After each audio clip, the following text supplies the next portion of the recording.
So again, good afternoon, everyone, and thank you so much for being at this ordination ceremony for Pluralistic Rabbinical Seminary. If you didn't catch my name before, my name is Rabbi Patrick Bollier. I am the Director of Innovation at the seminary, and it is truly an honor to get to be with all of you here.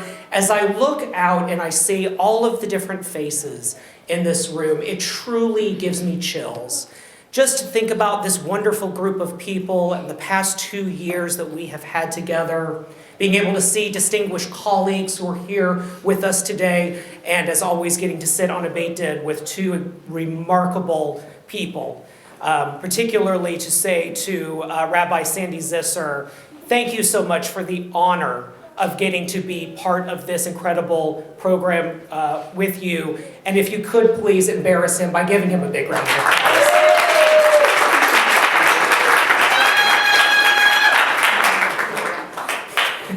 So we have so many great students who are going to be coming up and doing lots of things, so I don't want to take up a ton of your time, but I am a rabbi, which means that I talk too much, and that I take that as my sort of executive privilege to do so.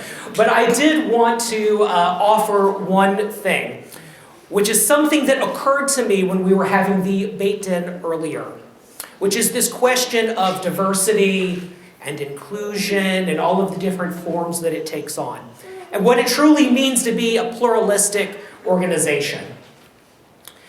I knew that PRS was going to be successful 3 years ago, when on the same day, 2 electives were posted in the student forum. So the first was a class on LGBTQ plus Jewish issues by Rabbi In Zisser, who wishes that they could be here today. Unfortunately, could not be. At that same time, one of our Haredi teachers, you heard that correctly, posted a class on the history of Chassidut. Those came up on the exact same day. And that's when I knew that the words of our prophets are true, that we are in fact, Letaken Olam B'Malkut Shaddai, that we are participating in God's taking back through us, through the Jewish people, a sense of bridging a divide. And that it is happening through not just this organization, but many organizations. But if I could say it again, it is an honor to get to be a part of one of many different associations, organizations, seminaries that is working on this effort of uniting the Jewish people in lots of different ways. This happens to be our way. It is not everybody's way, but it is definitely our way. And if I can impart anything on these future rabbis, do that work. Bring the Jewish community together. You all have strengths. You all have areas that you're going to grow in. But take this work that you have seen done at this seminary for you and with you and continue to do it. Please, can you promise me that? Yes. Absolutely. I love it. So the first person we're going to hear from is our wonderful friend Jackie, who's going to be leading us in a rendition, I believe, of Adon Olam, or an original. At the end, but I'll speak now because you're making me. Okay, you can speak now then.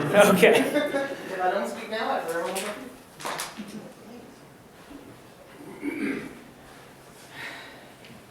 But I am going to introduce a little something that you haven't heard before. And I'll introduce it as a nigun, and I hope that you will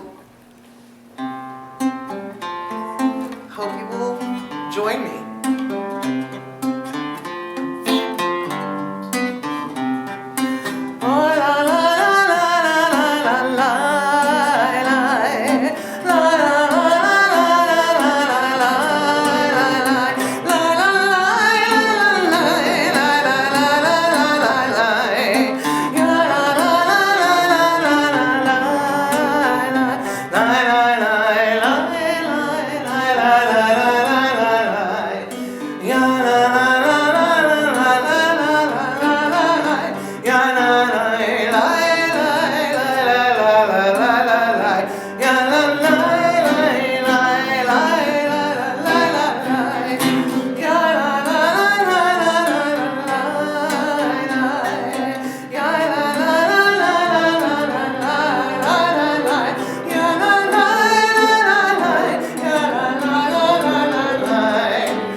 words yet.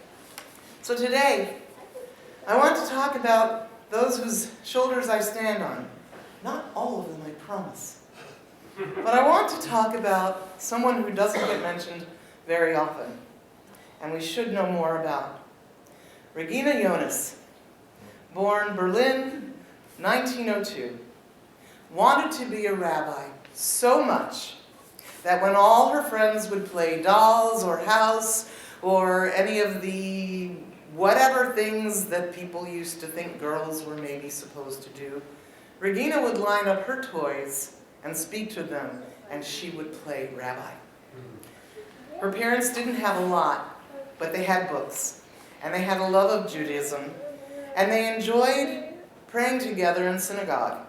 And Regina wanted to know more, and her rabbi was able to answer some questions.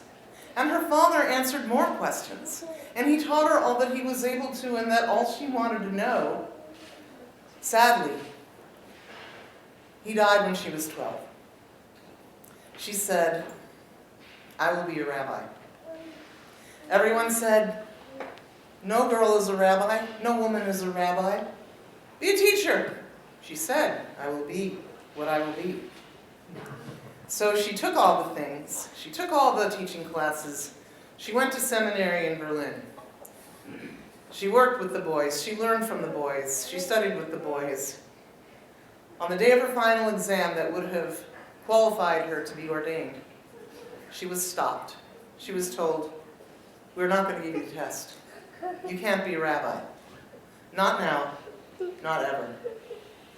She was devastated, but she said, "I will be what I will be." They did give her a teaching certificate. So that was what she did. For the next 5 years, she taught her face off. She taught classes full of girls. She wanted her girls to taste Judaism and know Judaism and embrace Hebrew and Judaica and customs and laws.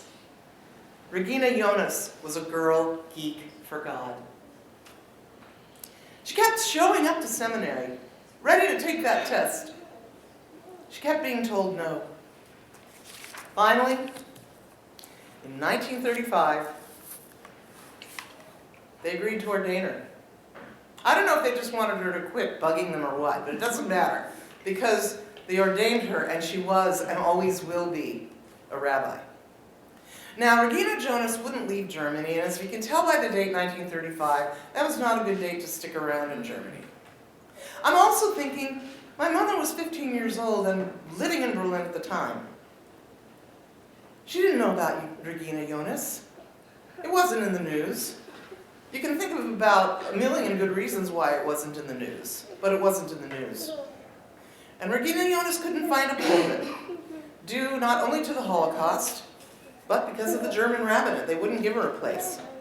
But she spoke wherever she was hired to, on a scholar-in-residence basis, and she kept teaching and she kept learning, and one day the Nazis knocked on her door, and they ordered her to relinquish all her belongings, including all her holy books, all her Judaica, and they were going to put it in a museum to a depraved race.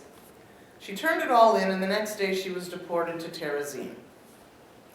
There her true rabbinate began. When she worked with psychologist Viktor Frankl, who asked her to, this is not only somebody who didn't say, "No, you can't do it," but he recruited her to innovate a support group. And she would literally meet the trains to Terezin, and she would greet the people coming off the trains in such dismay, and she would be there for them, and she would help them to cope, and she would do all kinds of techniques to them. And it was believed that the work that Viktor Frankl did and Rabbi Jonas did was going to cut down on the number of suicides that would happen as a result of the incarceration. Well, eventually, Rabbi Jonas was deported to Auschwitz. I was going to say earlier that she wouldn't leave Germany because her mother was very aged at that time, and both of the Jonas women believed that her mother was too old to start over someplace else. So that's why they stayed. And they not only stayed, but they stayed with the Jews jewishly. Regina Jonas was murdered at Auschwitz in the fall of 1944, and it is believed by many that this was during Parshat Bereshit. So many synagogues have her on their yard site list at the time. And what's just amazing to me is that nobody knew about her until the Berlin Wall fell down. And when the Berlin Wall fell and all the archives were being studied, nobody was looking for news of deported rabbis or murdered rabbis or women rabbis. But they found all this, and they found all of her dissertations. By the way, she wrote her dissertation before she was allowed to be ordained because she wasn't going to sit idle. The thesis went, can a woman be a rabbi halakhically? And she backed up her sources and she got it all together and she answered, yes, we can. But what really gets me about this is that Rabbi Leo Beck was one of the rabbis who refused to ordain her. And he was a progressive rabbi. He never mentioned her for the rest of his life. Viktor Frankl, as famous as he was and as widely as he spoke, he never spoke of Rabbi Jonas. Rabbi Joachim Prinz, who I kind of have a little bitty crush on because he was my mother's rabbi in Berlin, he left in 37. Rabbi Jonas was ordained in 35. Why did Rabbi Prinz never speak of Rabbi Jonas? Well, the last words that Rabbi Jonas is known to have written before she was murdered are, "To be blessed by God means to bestow blessings, goodness and loyalty, regardless of place and situation." Rabbi Jonas was a blessing when she didn't have a pulpit.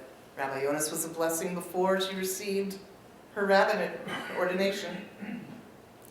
Rabbi Jonas was a blessing in the wilderness of Terezin, and no doubt on the death row of Auschwitz.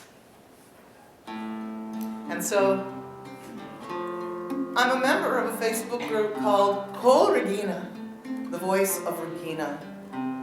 Has anyone ever written a song about her? I'm doing that right now. I got a verse and a chorus for you. Kol Regina, Kol Regina, her tale was never told till the Berlin Wall did fall. Kol Regina, once a girl was born on a cold Berliner morn. Her family didn't have a lot but Torah books and love. When her girlfriends dreamed of flowers and moonbeams, Regina sought to study and someday become a Rav.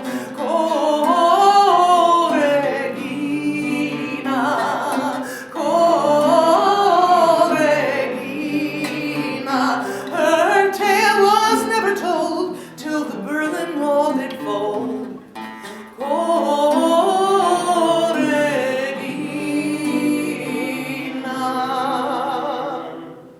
To be continued.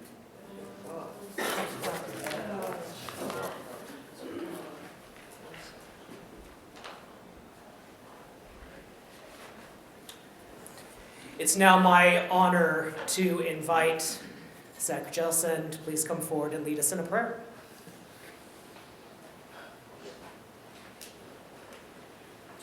Hey everybody. So I wanted to offer up a prayer for all of us today. So however you feel the most comfortable, you can close your eyes, feel free to bow your head, and start to feel your breath. Start to feel the air in your chest. Start to feel it in your belly. The temperature of this air against your nostrils. And let us take a moment to remember those who came before us, our collective ancestors who paved the way for this moment. At that same time, let us also acknowledge that we are living ancestors for those who are coming next. We thank those who have come before, and we bless those who are next. May our work honor history and pave the way for our descendants. In this moment of transition that we are all experiencing and witnessing together, we ask for the strength to leave behind whatever has misguided us. We ask that our next breath cleanse us as we enter this next stage. And finally, we ask for the courage to grow, to be confident in the people we have become, and grateful for the history we stand in front of. Amen.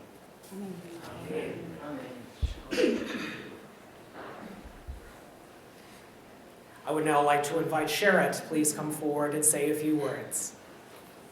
Thank you. Hello. Hi. So happy you're all here. So I get to share a brief teaching, and Hanukkah is coming. If you haven't marked your calendars, it starts 1 week from tonight. And since Hanukkah is coming, I can share with you one of my favorite teachings. It is from the Talmud, and it involves Rav and Shmuel, who are a rabbinic zug from the 3rd century. They were sagely scholars who would sharpen each other's wit like knives would sharpen one another. And they had a discussion about lighting the candles of the Chanukiah. Now, our practice is to use a shamash to light it. That's commonplace. But they had the question, well, what if you might not have a shamash? Or can you use one of the candles from the Chanukiah to light another? And then it goes like this. I cannot sing it as well as you, Rabbi Wasser. Itmar, Rav Amar, En Madlikin, Miner Liner. Ushmuel Amar Madlikin. Rav said, you may not use the candle, one candle to light another. And Shmuel said, you can. So why would that be? There was a discussion. So why would Rav say that? And the idea is that we learn we are never supposed to diminish holiness or diminish a mitzvah. And if you're pouring wax or oil from one candle to another, you'll inevitably spill some and therefore diminish the light of that candle. And Shmuel says, no, you can. Now, this is one of my favorite teachings for 2 reasons. First of all, in the cases and discussions of Rav and Shmuel, almost always, nearly always, Rav is declared the winner of the halakha. It sides with him. Please correct me if I'm mistaken, but to my knowledge, there are only 3 cases in which Shmuel is declared the halachic winner, and this is one of them. I love it. I always root for the underdog. The second reason why this particular text speaks to me, and why I think it's particularly fitting for today, is because of the teachings of Rabbi Lord Jonathan Sachs, Zichrono Livracha, who took this text as a foundation to his feeling that we as Jews have a responsibility to share our light, to share our teachings with the world. The 6 of us, over the course of the past 2 years, have had our sparks fanned by our distinguished and incredible faculty, the wonderful scholars, Ravs, that we've been able to study with. We've been enriched by the love and support of our friends and family. And we've had the opportunity to study and grow together. And we are now going to be going forth as we receive smicha. We are dedicating ourselves to share our light with the world. That we will be able to carry forth our teachings, each in our own individual ways, our unique styles. We will be carrying this forth, and we will be spreading light throughout the world. We will be sharing our Torah. So all of us today, may we learn and carry forth the light that we have with the rest of the world, and hopefully together we will light up the world. Set it on fire.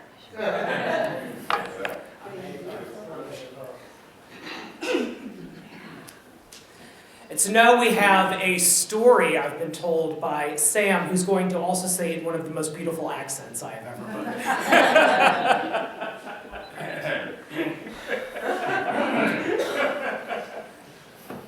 We'll have to see about that. This is a story, maybe a teaching, taken from an article written by Aaron Dorfman. He said, in a frequently cited passage from the Babylonian Talmud in Kiddushin, Rabbi Akiva and Rabbi Tarfon debate this very question. Rabbi Tarfon and the elders were once reclining in the upper story of Nitzch's house in Lod when this question was posed to them: which is greater, study or action? Rabbi Tarfon said, action is greater, and Rabbi Akiva answered, study is greater. And the rest agreed with Rabbi Akiva that study is greater because study leads to action. Rabbi Akiva's opinion is sensible. Both study and action are essential, and thus we should prioritize the one that facilitates the other. Action may occur in the absence of study, but according to Akiva, study itself will prompt and inspire action. Yet the solution is curious. If action is the ultimate goal, why not bypass study altogether? The answer is that study not only leads us to action, but it leads us through action. Study offers us guidelines for what actions we should take. In the realm of social justice, our learning outlines the nature of our obligations. For example, the Torah defines our duty to pay workers fairly and promptly.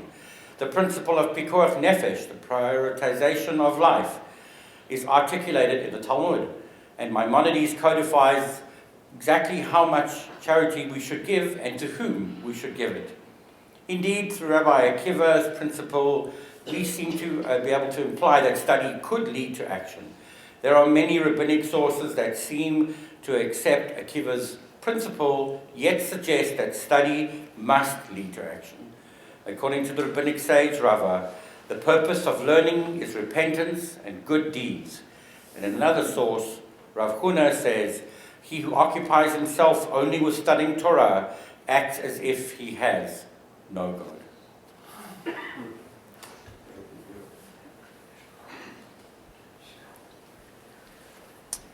It is now truly an honor to invite Heaven to please come forward and give a Devar Torah on this incredible journey.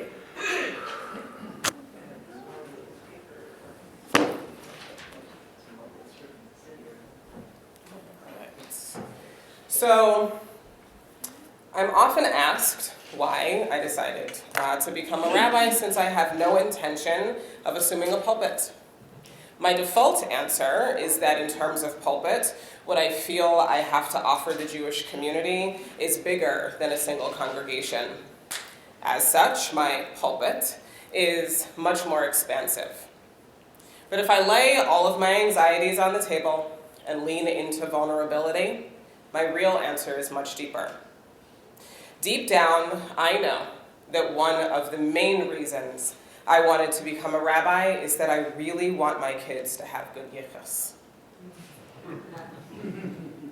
I know that to some in the Jewish world, having been born in my body, I've soiled their bloodline. I'm worth fewer goats than other moms, and by virtue of what I look like and have made them look like, they will forever be asked questions that other Jews may not be. Since I am worth less, and because I am, well, so colorful, they will forever carry what some may consider a stain that will prevent doors and future partnerships from being available to them.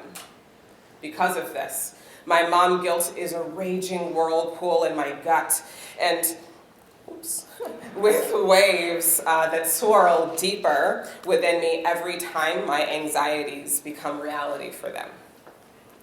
And there's a part of me that likes to pretend that if my name means something, and that if I can make it great in Jewish spaces, I will transform what it means that I am their mom. That maybe that's something that would make them proud rather than something that they will have to answer or account for. This reason extends to all kids like mine and to all those who are colorful in so many ways and are growing up in a Jewish community that might make them feel like dreams like this aren't available to them because they too have what some in our community may consider a stain on their family tree. This week's Parsha is Vayeshev, which is fitting for this moment in not so obvious ways. Joseph goes through a variety of transformations during these chapters, and in our classes we've talked about how a lot of that centers around his clothing. They say that the clothing makes the person, And for him, that is true.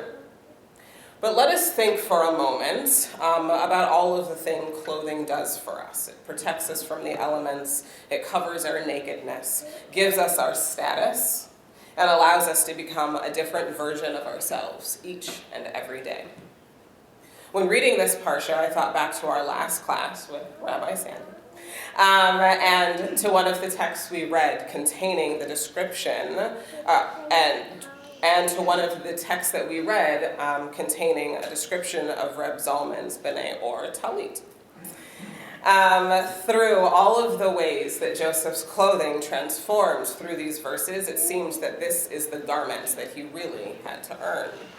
I imagine that on his tunic, the colors were the same as those on Reb Zalman's Talit, calling out the miracle of creation: purple for chesed, loving kindness; the UV light created from darkness on the first day, blue for gevurah, strength; the waters that separated on the second day, green for tiferet, beauty; when the vegetation was created on the third day, yellow for netzach, victory; the creation of the moon, sun, and stars on day 4, orange for hod, glory; when all of the egg-laying creatures were created the 5th day, red for yesod, foundation; when all the warm animals were created on the 6th day, and finally brown for malchut, sovereignty, for humans who were created from earth and who returned to earth, day 7. Throughout the parsha, Joseph certainly earns back these stripes as he matures from the dream-telling naive kid who gets thrown into a pit to the person who begins to understand the power of his visions while in prison. Now, we are hardly in prison, but like Joseph, we have transformed and we have freed ourselves from the thinking that kept us bound just a couple of years ago. We are no longer the students who tried to pre-study because we had no idea what to expect from rabbinical school. We are now about to be rabbis who have found our voices, and we have discovered the ways that we will shape Judaism for those whose dreams we are going to be tasked to interpret. Along this journey, I have encountered so many who have inspired me in ways that have shaped how I see the world. And it is my hope that each of us become that person for all who we encounter. We have finally earned our stripes, and while we have certainly done our yichus, our lineage, very proud, it is now time for us to go into the world with our new garments and be good ancestors for all those who come after us. As for my reasons, I know that there will be many difficult moments for my kiddos as they grow up in this world, but I hope that they walk through it with hearts full of beautiful, loving kindness, wrapped in strength, radiating their glory, remembering that the earth was made for them, and that it is to the earth that they will return. That reminder held proudly like a crown in their skin, not a stain, but an essential part of the people whose dreams that will change the whole entire world. Thank you. And now I believe we have another song. So I'd like to invite Debbie to please come forward. I'm inviting my accompanist, who also happens to be my husband. And just fun fact, he was my accompanist first. For almost 2 years. And They'll leave you dancing. yeah, so 5 years ago, our son was studying to become a bar mitzvah, and I asked Harold to write a new Birkat Kohanim, a priestly benediction that is traditionally said at a bar mitzvah, a wedding, lots of different occasions and in services, that I could sing to our son as he became a bar mitzvah. And I've reserved this melody for really, really special occasions.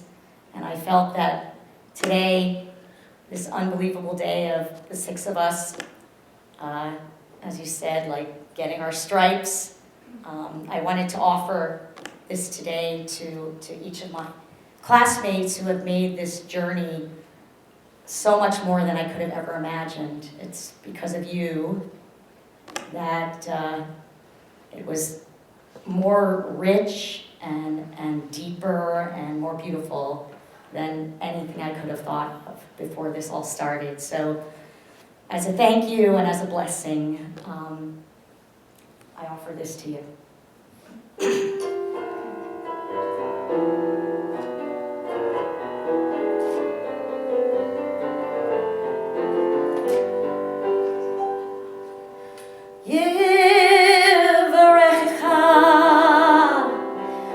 Adonai v'yishmerecha, Ya'er Adonai panav elecha v'yihuneka, Yisa Adonai panav elecha v'yasem lecha shalom.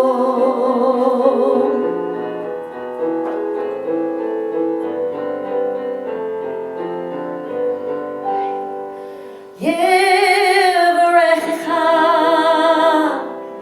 Adonai v'yishmerecha, Ya'er Adonai panav elecha v'yihuneka, Yisa Adonai panav elecha v'yasem lecha shalom. And may God bless you, keep you safe, shine a light upon you.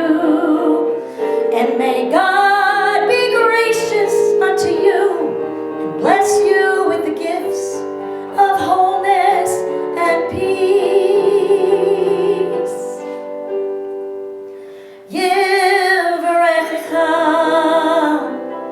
Adonai v'yishmerecha, Ya'er Adonai panav elecha v'yihuneka, Yisa Adonai panav elecha v'yasem lecha v'yasem lecha v'yasem lecha shalom.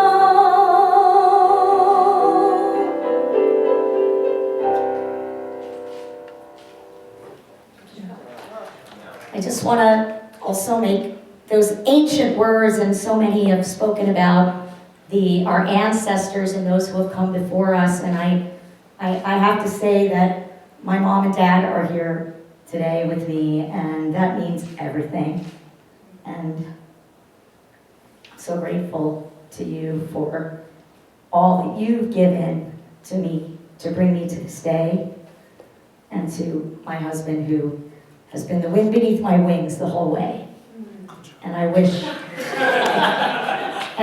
my classmates and all of their family and friends and our esteemed rabbis who are responsible for this whole endeavor, and mazel tov, and the best of everything.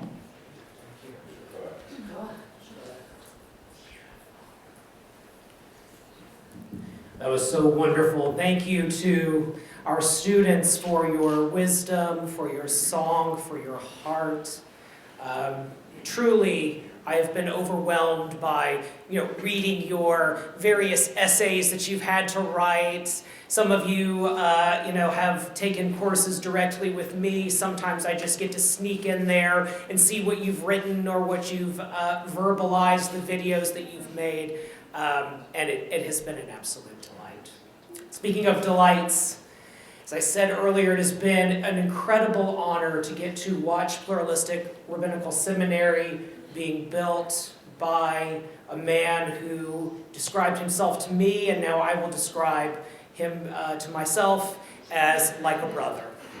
So, Rabbi Sandy Zister, if you would please come forward and say a few words for us.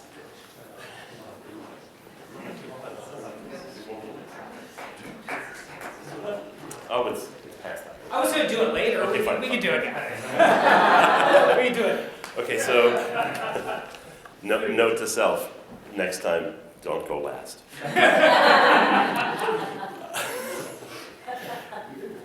Yeah, and it's my own fault. I made the schedule, so it's fine. But, so the beauty of going last is besides the final word, but it's also the idea of taking everything in, and then speaking. And the beauty of Judaism is you could take the same topics and be totally different. That might be the theme of what I'm about to do. So, but I want to say something first that's I'll start directly to the six of you and then end directly with the six of you as well.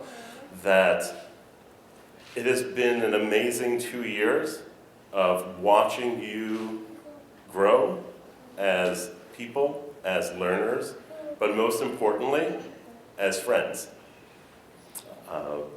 Even so, I'm going to let everyone into the little secret that I witnessed by accident just as before we started.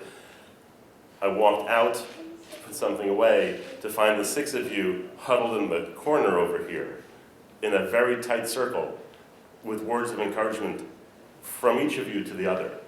And that, I hope you didn't see me there, but I can't tell you how much that was the most meaningful moment for me today so far. Because of that closeness, if we could create that closeness with you never being in the same room until this moment, imagine what it would have been like if you were together in person for 2 years. As I said to you before, you probably wouldn't have learned anything because you would just talk the entire time, but that's something else. So, but I wanted to take you down a little path here and talk a little bit about a rabbi that actually was mentioned before, which was Rabbi Akiva, who, for me, Rabbi Akiva is the rabbi that inspired this program, right, that inspired the seminary. For the students that we have are not students that are fresh out of college. These are all of our students are people who later in life say, you know what, this is what I need. This is what I want to do. Right? Either for myself or for some other calling. And I think of Rabbi Akiva, who started, as we know, at age 40, first studying, and then as an uneducated Jew who actually resented the rabbis who learning came so easy to. That he's quoted as saying that if the Talmud says that he had such a disdain to the people who could learn Torah that if he met them in person, he would bite them like a wild donkey does, bites people. But in the end, he becomes one of the great teachers that we have. As tradition says, amassing 24,000 students. If only. We wouldn't have room, but it's fine. But the idea for him is that he begins with simple beginnings. He's uneducated. He comes from a line of converts. He's not someone who is born into the hierarchy in Judaism. He's not wealthy, he's not well off. Yet he has the desire and burning passion to learn. Mind you, his wife makes him do it. Of course, right? But that's good. And the fact is that he becomes quickly one of the teachers on par with his teachers. And in many ways, I feel that's what it was like for us, those of us who were privileged enough to teach you over the last 2 years, that there were moments in time where the students became the teachers. And speaking as an educator, that is the ultimate goal. When I could sit back and say, I've learned just as much as you have in this session that we've had. And for our purpose, taking the model for Rabbi Akiva as someone who really becomes the model of the every person. I would say every man, but that's not a thing. So, but the every person right? The Jew who wants it, feels it, and then does it. Right? And the concept for us is that in terms of the last 2 years of study, you've all had your Rabbi Akiva moments. You've had those moments of realization that you needed to do more, that you needed to take the next step in your journey. And many of you come from very different paths that led you to us. And over the years of study, you've also learned that the different rabbis that you've learned from, that come from all walks of Judaism, have also taken many paths to get to where they are. And that is something that is inherent to our growth as people and as Jews. And the strength that a graduate from PRS has is the ability, of course, to comprehend, understand, and empathize, but also see the differences in people and to understand that differences are the strength. It's not what divides us, it's what unites us. And the concept for us is that we want you to struggle with that concept, right? We want you to, if you think about last week's Parsha, which was yesterday, right? Last week's Parsha of Yaakov wrestling with this unknown entity, right? And then coming out changed. Now, over the last 2 years, you've struggled with a lot of texts and a lot of faculty members and a lot of rabbis and educators that you may or may not have agreed with along the way. And I know that you didn't agree with each other along the way of the study. But what happened was that you took those struggles and turned them into the positive. And you made it so that you could walk away and have the virtual coffee together. And still be friends. And still be the people who are huddling outside, giving each other words of encouragement. And the idea is that that's the point. Right? So the title that we're going to be giving you in the next few minutes really is going through a name change of sorts, just like Yaakov does from Yaakov to Israel. It's the idea that the title comes with power and responsibility, right? And you should never take it lightly. As we talked about a few hours ago, you're going to be seen differently with that title. And from this moment on, you're a symbol of something greater for the majority of the Jewish population. And people will look to you for guidance. And we know that you're ready to answer that call. So with that, I would like to give you a blessing. May all your learning lead to wisdom. May all your labors lead to success. May all your knowledge lead you to kindness. May the path before you lead to blessings. May your studies never cease. May all your prayers be answered. Let us say Amen. Amen. Mazal tov.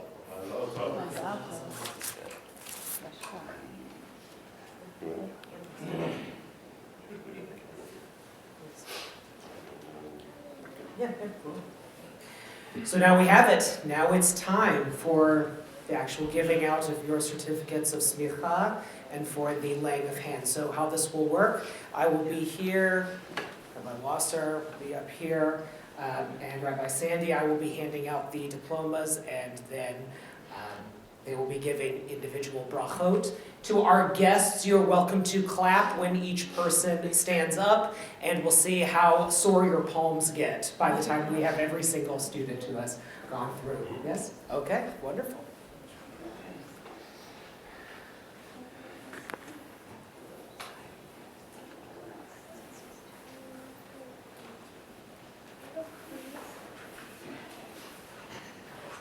I'm going to take my time so that it builds up the stress. So, Deborah Athens.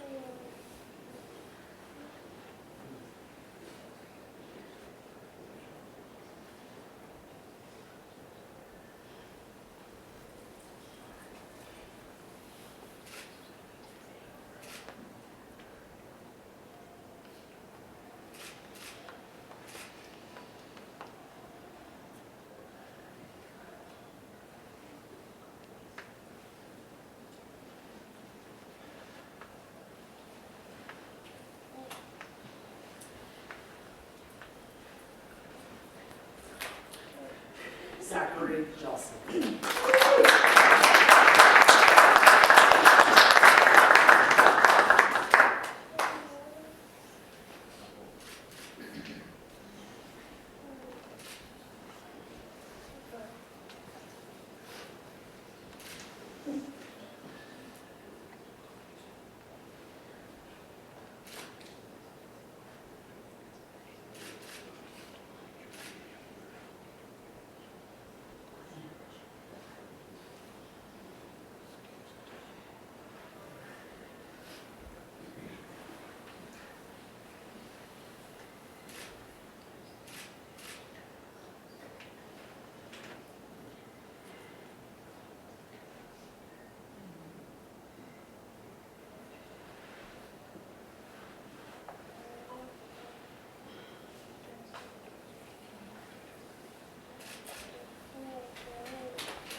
Jacqueline Marks.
Heather Miller.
have one more round of applause for all of our students.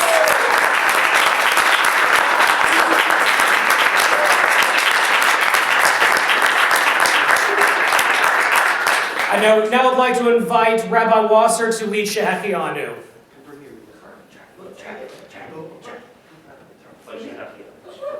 Sit together. Come.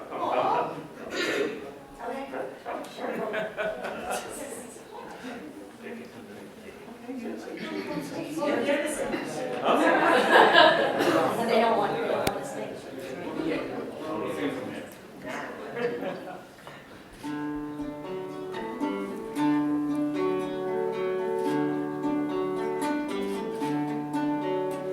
Baruch atah Adonai Eloheinu melech haolam melech haolam she'ehyanu v'kivanu v'hiyanu b'zman hazeh. Baruch atah Adonai Eloheinu melech haolam she'ehyanu v'kivanu v'hiyanu b'zman hazeh.